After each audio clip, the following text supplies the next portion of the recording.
పరిశుద్ధతలో ఎలా ఎదగాలి, ప్రార్థనలో ఎలా ఎదగాలి, దేవునికి దగ్గరగా రావడంలో ఎలా ఉండాలి, దేవుని వాక్య ధ్యానాన్ని ఎలా చేయాలి, ఇలాంటి విషయాలు ప్రపంచంలో ఎవరు నీకు చెప్పరో, బయట ఎక్కడ నువ్వు చెప్పించుకోలేవు.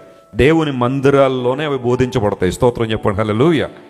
దేవుని మందిరానికి ఎందుకు రావాలి, దేవుని సేవకులు అందించే వర్తమానాలు మనకు ఎందుకు వినాలి అంటే, ఈ వర్తమానాలు మొట్టమొదటిగా నువ్వు స్పిరిచువల్గా అభివృద్ధి పొందడానికి, నువ్వు ఆధ్యాత్మికంగా అభివృద్ధి పొందడానికి ఇవి ఉపయోగపడతాయి. మొదట మనం ఆత్మలో అభివృద్ధి పొందితే అన్ని విషయాల్లో కూడా ఏమవుతాం, మనం అభివృద్ధి పొందాం.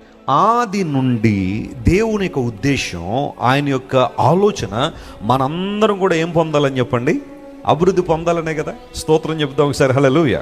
మనలో ఏ ఒక్కరమైనా పాడైపోవాలని కానీ, లేదా ఇబ్బందుల్లోకి నెట్టివేయబడాలని కానీ, శ్రమంలో కూరుకుపోవాలని కానీ, నాశనం అయిపోవాలని కానీ, వైఫల్యంలో అలా బ్రతికి నరకానికి పోవాలని దేవుడు ఎప్పుడైనా ఆశించాడా? ఆయన ఆశ అది కాదు. ఆదాము హవ్వలను దేవుడు సృష్టించి ఏదేను తోటలో పెట్టగానే దేవుడు వారిని ఆశీర్వదించాడని బైబిల్లో రాయబడి, దేవుడు ఒక వాగ్దానంతో కూడిన ఆజ్ఞనిచ్చాడు, మీరు అభివృద్ధి పొందండి, ఎందుకంటే నేను మీతో ఉన్నాను, నా ప్రెజెన్స్ మీతో ఉంది కనుక నన్ను ఉపయోగించుకోండి, మీరు అభివృద్ధి పొందడానికి నన్ను ఉపయోగించుకోండి, నేను మీతో ఉన్నాను, మిమ్మల్ని బలపరుస్తాను, మిమ్మల్ని నడిపిస్తాను, మీకు ఏది కావాలో అది నేను మీకు ప్రొవైడ్ చేస్తాను, మీ నుండి నాకు కావాల్సిందంటూ ఏదైనా ఉన్నాయంటే మీరు నాతో సహవాసం చేయండి, నాతో చక్కని సత్సంబంధాన్ని మీరు కలిగి ఉండండి.